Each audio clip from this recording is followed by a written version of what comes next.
Интерес кај представниците од кочанскиот бизнис сектор поврзан со прехранбената дејност предизвика организирањето на отворените денови на Агенцијата за храна и ветеринарство. Настанот се одржа во салата на Советот на општина Кочани, а негова цел е одговорните да ги слушнат мислењата, проблемите и сугестиите на стопанствениците и граѓаните за прашањата што се во надлежност на агенцијата.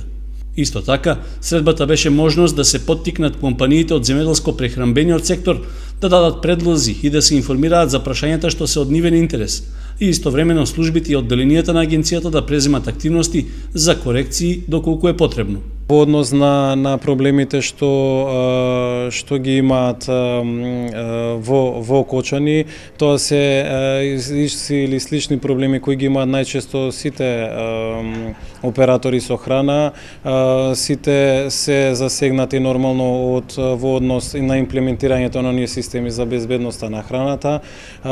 Тука исто имаше и доста сугестии од нивна страна и тоа е добро, ние ги земаме во предвид и сигурно ќе видиме во идниот период што и како би можеле да ги нормално да ги имплементираме во нашето работење. На отворените денови на Агенцијата за храна и ветеринарство во Кочани беше промовиран и водичот за новините во означувањето на храната во Европската унија, а што ќе се применуваат и кај нас. Бидејќи веќе во Европската унија стапи на сила новата регулатива и нашите извозни фирми веќе ги применуваат тие правила